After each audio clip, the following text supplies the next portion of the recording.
En la CIA se hacen cosas que es mejor no intentar explicar, dijo hace mucho tiempo el presidente Eisenhower. Quizás se refería exactamente a esto que tengo en la mano, documentos con el sello de Top Secret. Algunos exagentes los han llamado joyas de familia, las operaciones más tenebrosas, más increíbles. Ficción no, películas cinematográficas tampoco, rotundas realidades, y estremecen. Hablamos de control mental, de lavados de cerebro y de muchísimas más cosas. Vamos a adentrarnos en la sombra y en los misterios que rodean todavía a la enigmática Águila Blanca.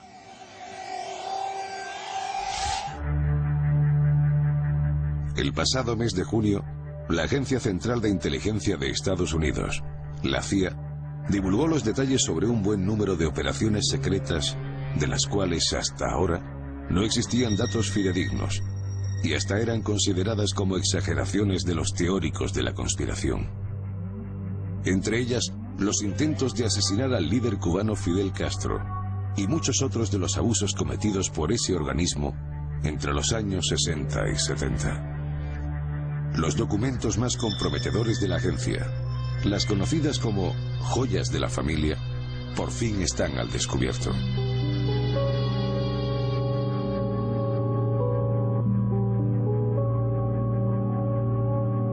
Cientos de documentos secretos de la Agencia Central de Inteligencia sobre sus acciones entre 1953 y 1973 pueden ahora ser leídos por todos los que lo deseen. Henry Kissinger, secretario de Estado norteamericano, en una conversación transcrita con el presidente Gerald Ford el 4 de enero de 1975, prevenía que todas las historias conocidas sobre los actos de la CIA no son sino las partes visibles de un inmenso iceberg. Si ellas se hacen públicas, correrá mucha sangre. Por ejemplo, Robert Kennedy fue quien dirigió personalmente la operación de asesinato contra Fidel Castro. Este y muchos otros hechos semejantes salen ahora a la luz. Entre los documentos desclasificados están los relativos al proyecto MK-Ultra, cuyo objetivo era fabricar drogas alucinógenas capaces de controlar la mente y la voluntad. Miles de ciudadanos norteamericanos y de otros países fueron conejillos de indias involuntarios de los experimentos de este macabro proyecto. Gracias a estos documentos, hemos sabido de los intentos de la CIA para eliminar a diversos jefes de Estado extranjeros, como la llamada Operación 5412, cuyo objetivo era eliminar al primer ministro del Congo, Patrice Lumumba. ¿Motivo? Ser un marxista peligroso. Otros asuntos descubiertos en esta tanda de documentación desclasificada no se encuentran a la zaga en cuanto a sordidez. Así, por ejemplo, nos encontramos con el caso Nosenko. La CIA intentaba desvelar la verdadera identidad del exagente del KGB, Yuri Nosenko, que afirmaba haber desertado a Occidente de buena fe. ¿Cómo lo hicieron? Inyectándole LSD, recluyéndole en una celda donde nunca se apagaban las luces y obligándole a beber su propia orina. Al final, resultó que Nosenko decía la verdad. Entre los abusos reflejados en estos documentos, también se encuentran el espionaje a periodistas y disidentes, o intentos de secuestro, cosas que nunca deberían volver a suceder en una sociedad democrática.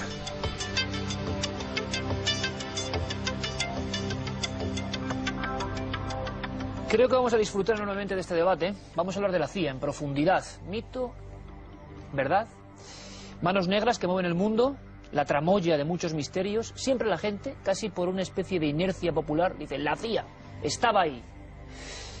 Digo últimamente que nos acompañan invitados de excepción, pero es que es la realidad más rotunda. Voy a presentarlo rápidamente y luego que nos cuenten y que aprendamos, que es lo importante.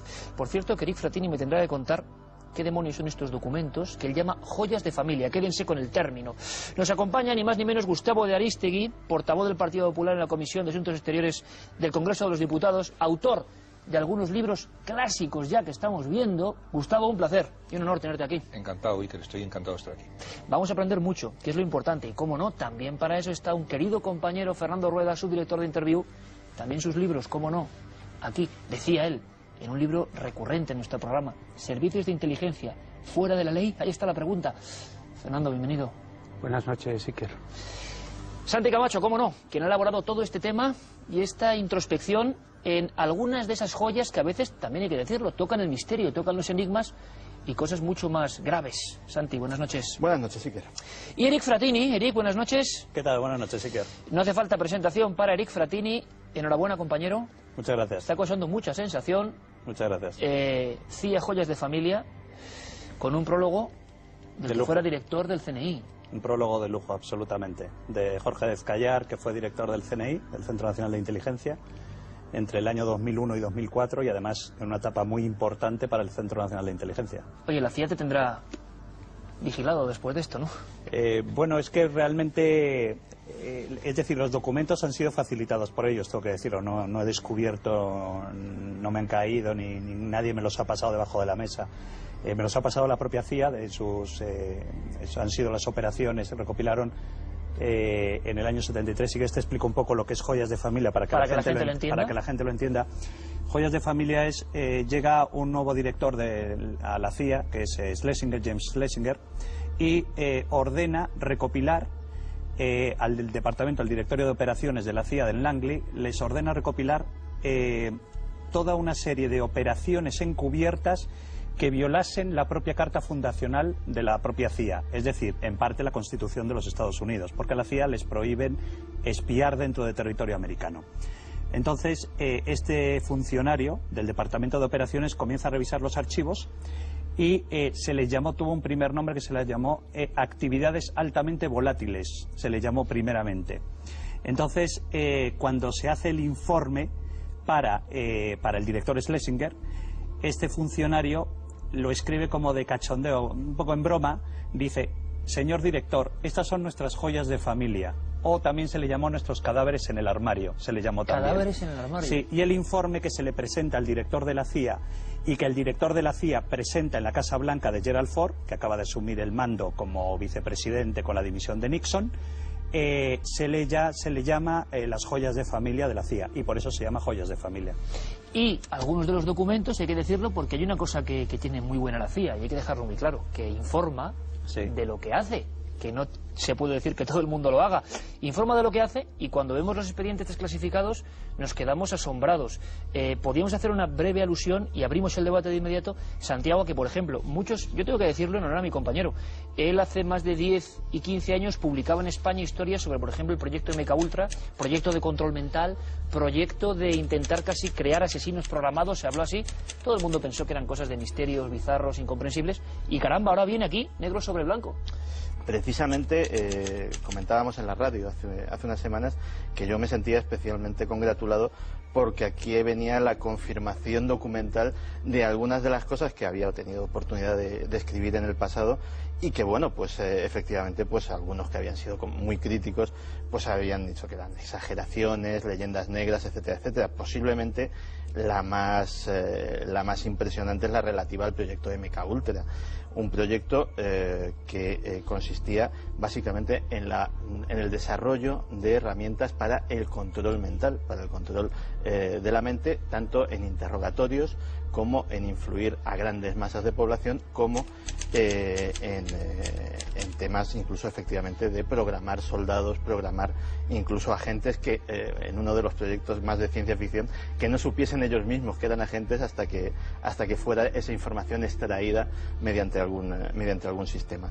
Y en este proyecto se hicieron experimentos. La parte es un fin legítimo, pero la forma de hacerlo no lo fue, y se hicieron experimentos sobre personal civil no voluntario, que no sabía ni que ellos mismos estaban siendo partícipes de estos experimentos, enfermos de psiquiátricos, reclusos, soldados y hasta ciudadanos de a pie. Por ejemplo, Una de las cosas más curiosas que vemos en estos documentos es un subproyecto del proyecto MKUltra que se llamó Clímax de Medianoche, que consistía en que la CIA en Los Ángeles instaló una serie de prostíbulos regentados por ellos, en los cuales las habitaciones tenían espejos falsos a través de los cuales se podía filmar, y las prostitutas estaban aleccionadas para drogar con LSD concretamente a los clientes y bueno, ver qué pasaba. La justificación documental de este experimento era ver cómo se podía utilizar el sexo combinado con las drogas para extraer información de funcionarios, de altos funcionarios de países enemigos, etcétera, etcétera. Fue un proyecto que vulneró los derechos humanos más elementales durante muchos años. Pensemos que en un presupuesto multimillonario como es el de la CIA, MKUltra, mientras estuvo funcionando, absorbió el 6% de ese presupuesto. Estamos hablando de muchos millones de dólares, y del que sabemos poco porque en un hecho único en la historia de la CIA, el jefe del Departamento de Servicios Técnicos, que era el doctor Stanley Gottlieb, cuando una comisión del Senado de los Estados Unidos le requirió buena parte de los documentos de esos experimentos,